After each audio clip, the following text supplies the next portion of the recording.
बहानेबाज बहू।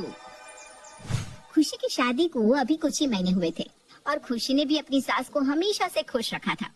पर जैसे ही सर्दियों का सीजन आता है, खुशी ना तो खुद खुश रहती और ना ही अपनी सास को खुश होने देती है। कैसे, आइए देखते हैं।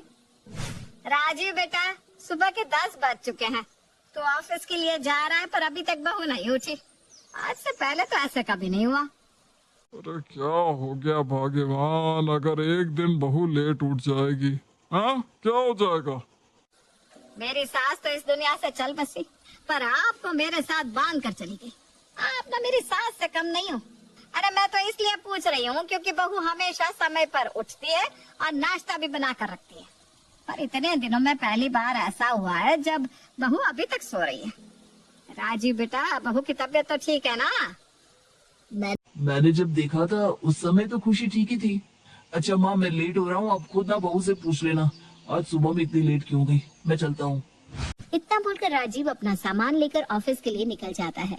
वहीं दूसरी ओर राजीव के पिता भी बाहर चले जाते हैं। अब घर में सुमित्रा अपनी बहू के साथ अकेली थी। सुबह के 11 बज चुके थे पर अब तक खुशी नीचे नहीं आई थी, जिसके बाद सुमित्रा खुद अपनी बहू के लिए चाय बनाकर उसके कमरे में जाती है, जहां वो देखती है कि खुशी तो अब तक सो रही है। अरे खुशी बहू, क्या हुआ? तेरी तबीयत तो ठीक है ना? ले बेटा चाय पी ले, मैं तेरे लिए तेरी फेवरेट चाय बना कर लाई हूँ। क्या मेरी फेवरेट चाय? अच्छा हुआ आप मेरी चाय ले आई, मुझे ना इसी की जरूरत थी। मेरा मतलब है मेरे सर में ना बहुत दर्द हो रहा था, अब चाय पी लूंगी तो तबीयत थोड़ी ठीक हो जाएगी शायद। बहू, अगर तबीयत ठीक नहीं थी तो राजीव को बता देती या मुझे बता देती। तुझे पता है मुझे कितनी फिक्र हो गई थी तेरी। चल कोई बात नहीं, अब जल्दी से चाय पी ले, फिर थोड़ा घर का काम कर लेना। हाँ बेटा। माँ जी, ये भगवान कितनी सर्दी हो रही है। मायके में तो मैं एक काम नहीं करती थी, ससुराल में इतनी ठंडी में काम कैसे करूंगी। खुशी जो अब तक बीमार होने का नाटक कर रही थी, वो जैसे ही काम सुनती है वैसे ही उसकी तबीयत खराब हो जाती है। कुछ देर बाद खुशी रसोई में बर्तन धोने जाती है और बर्तन धोकर कांपती हुई अपनी सास के सामने आकर बैठ जाती है। सासू माँ, पानी कितना ठंडा है, किचन में गीजर लगवा दीजिए ना। फिलहाल तो ऊपर छत पर चलकर थोड़ी सी लकड़ियाँ जला दीजिए, मुझे लगता है मुझे ठंड लगी है। देखिए ना मैं कितना कांप रही हूँ। हाँ बहू, तुझे तो देखकर ही लग रहा है। मैं अभी लकड़ियाँ जला देती हूँ।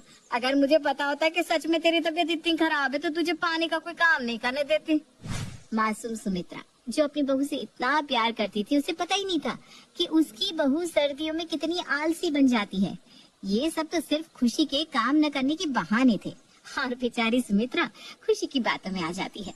अब इसी तरह से समय बीतता है और समय के साथ सर्दी भी बढ़ती जाती है।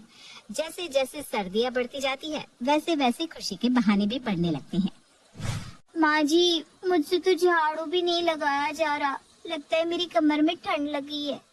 माँ जी, क्या आप झाड़ू लगा दोगी? मैं ना कल से सारा काम खुद कर लूंगी। अरे कोई बात नहीं, ठीक है, जा बहू तो आराम कर ले, ये काम मैं कर लूंगी। है अब सुमित्रा खुद ही घर के सारे काम करती है और खुशी पूरे दिन अपने कमरे में आराम से बैठी रहती।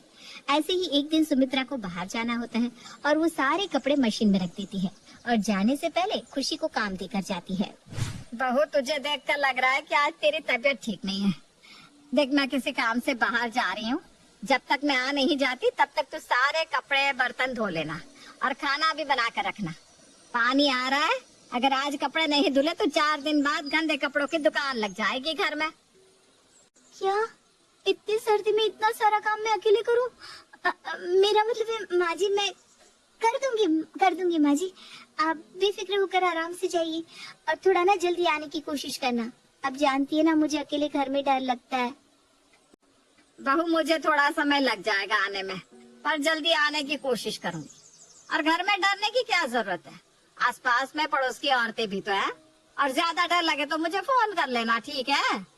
सुमित्रा सारा काम अपनी बहू के ऊपर छोड़कर आराम से बाहर चली जाती है। अब शाम को जब सुमित्रा घर आती है तो देखती है कि घर के सारे काम वैसे के वैसे ही पड़े हैं और खुशी आराम से सो रही है। घर की ऐसी हालत देखकर सुमित्रा को बहुत गुस्सा आता है और वो पहली बार अपनी बहू पर नाराज होती है। बहू, तेरी नींद कभी पूरी नहीं होती क्या, या सिर्फ तुझे ही ठंड लगती है? क्या हम इंसान नहीं है? खुशी, ये सब क्या देख रहा हूँ मैं?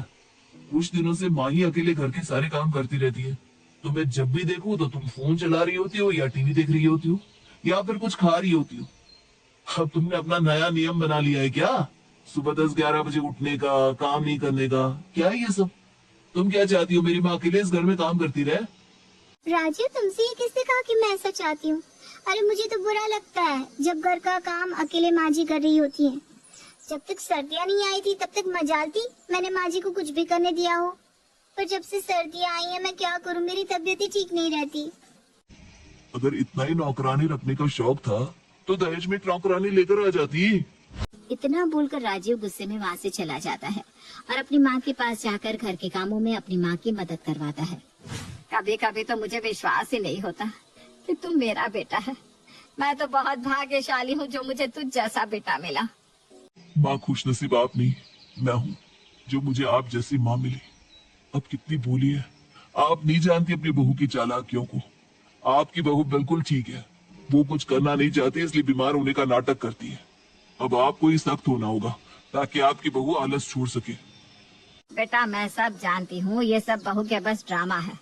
पैरों में जुराब पहनी रहती है फिर भी कहती है पैरों में सूजन है, जबकि उससे ज्यादा पैरों में सूजन तो मेरे है। पानी को छूते ही तेरी बहू को ठंड लग जाती है, झाड़ू लगाते ही कमर में ठंड पकड़ लेती है। तेरी बीवी के अंदर इतना आलस है, मैंने कभी सपने में भी नहीं सोचा था। पर तेरी बीवी ने तो हद ही कर दी। उस दिन जब काम न करने के बहाने उसने अपने बिस्तर पर प्याज रखा और बीमार होने का नाटक किया। तेरी बीवी को मैंने उसी दिन पकड़ लिया था, पर मैं नहीं चाहती थी कि उसे कभी एहसास हो कि मैं उसकी सास हूँ। माँ, आप सब जानती हैं फिर भी अपनी बहू की आलस को इतना बर्दाश्त कर रही हैं? बेटा कभी कभी घर की सुख शांति के लिए कुछ बातों को नजरअंदाज कर देना चाहिए। और बहू आखिर कब तक बहाने मारेगी और आलस करेगी? एक ना एक दिन तो उसे घर के काम करने ही पड़ेंगे। इस तरह से सुमित्रा अपने बेटे के साथ थोड़ा सा समय बिताती है और शाम को सभी के खाना खाने के बाद सुमित्रा और राजीव खुशी को रात के सारे बर्तन और किचन साफ करने के लिए कहते हैं।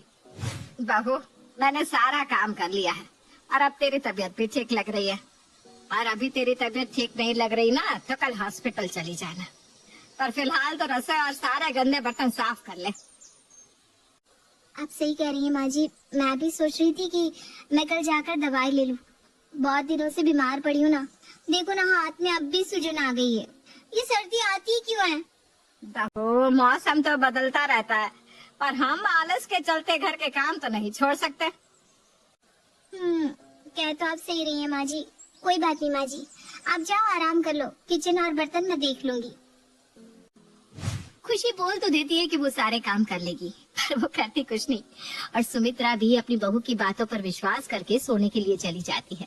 रात से सुबह हो जाती है पर गंदे बर्तन टेबल पर ही पड़े रहते हैं और किचन भी गंदा रहता है।